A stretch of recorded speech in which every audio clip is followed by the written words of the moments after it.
मेरे समस्त बड़े बुजुर्ग भाई बहनों को तहे दिल से नमन। राम राम, वालेकुम सलाम, सत श्री अकाल, सत साहिब। दोस्तों, एक जीवन के महत्वपूर्ण संवाद को हम बहुत बार बीच में छोड़ चुके हैं। प्रभु की दया से मेरे कॉलेज फ्रेंड्स, कॉलेग्स और मेरे गांव में, देहात में, समाज में, रिश्तेदारी में बहुत बड़ा एक फ्रेंड सर्कल है और इतना प्रेम है सब दोस्तों में कि उनके परिवार वाले मुझे अपना बेटा और बेटे के बराबर मान के चलते हैं। इस प्रेम को मैं अगर एक नाम दूं तो एक परिवार ही है। तो मैं अपने परिवार के लिए एक शुभचिंतक बन के एक आध्यात्मिक लाइन में एक जो प्रभु ने आध्यात्मिक संविधान के तहत जो निर्देश दिए हैं उन निर्देशों को मेरे परिवार के बीच में मैं रखूँगा। क्योंकि जिस नज़रिए से मैंने सब में नज़र डाली है और देखा है कि जो भक्ति की विधि है और जीवन शैली है आध्यात्मिक, केवल आध्यात्मिक, उसमें कहीं ना कहीं त्रुटि है। कि जैसे श्री कृष्ण जी ने गीता के अध्याय में एक स्पष्ट तरीके से बताया है कि भक्ति के करने वाले 4 प्रकार के जीव होते हैं, 4 प्रकार के प्राणी हैं। साधक 4 प्रकार के हैं, अर्थार्थी, आर्त, जिज्ञासु और ज्ञानी। अर्थार्थी वो इंसान होते हैं जो एक धन के अभाव की वजह से प्रभु प्रेम व्यक्त करेंगे, प्रभु में मन रखेंगे और अपनी कमी को व्यक्त करेंगे। हे प्रभु, हमको धन का अभाव है, कृपा करके आप थोड़ा धन अर्जित कर दीजिए, या अपनी शक्ति से, अपने प्रेम से, अपनी नज़र से वो साधक के ऊपर या हमारे ऊपर एक विशेष कृपा कीजिए। जो दूसरा होता है आर्त, जो बीमार होता है, वो बीमारी में प्रभु को याद करेगा। एक होता है जिज्ञासु, उसका मन है, उसका स्वभाव है प्रभु प्रेम में, वो अपनी पूजा, आराधना, साधना जो भी करेगा वो अपनी जिज्ञासा के तहत करेगा कि मेरा मन उसमें है।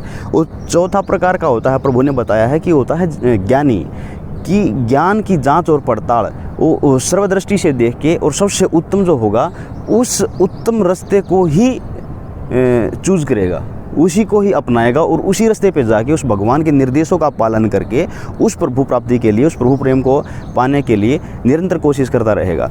तो इन चारों में से भगवान ने आदेश और निर्देश उन्होंने कहा है कि सबसे उत्तम वह है जो ज्ञानी है, जो चौथा प्रकार का है। तो मेरे परिवार में या मेरे इस दोस्तों के इस सर्कल में मुख्य तौर से देखा गया है कि कुछ धन के अभाव से, कुछ परंपरागत और कुछ अपने शारीरिक मापदंड को देख के, शारीरिक समस्याओं को देख के, और कुछ जिज्ञासाओं से, और कुछ ज्ञानी।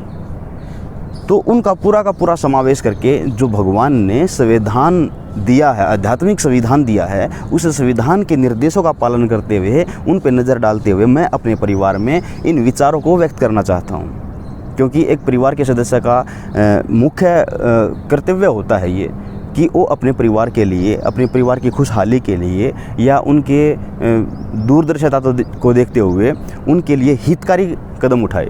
तो मैं अपने परिवार के लिए आध्यात्मिक संविधान है जो, उनके निर्देशों को आपके समक्ष लेके आता रहूँगा। और इस चैनल को, रियल रिलीजन चैनल को आपके बीच में लेके आया हूँ, एक संवाद का एक ज़रिया बनाया है।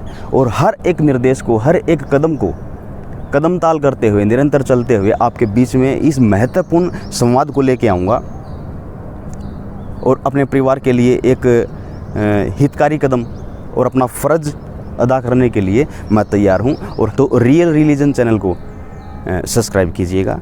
तो इस संवाद को आपके बीच में लेके आते रहेंगे और ये निरंतर कदम ताल चलता रहेगा और हर निर्देशों को आपके बीच में लेके आएंगे।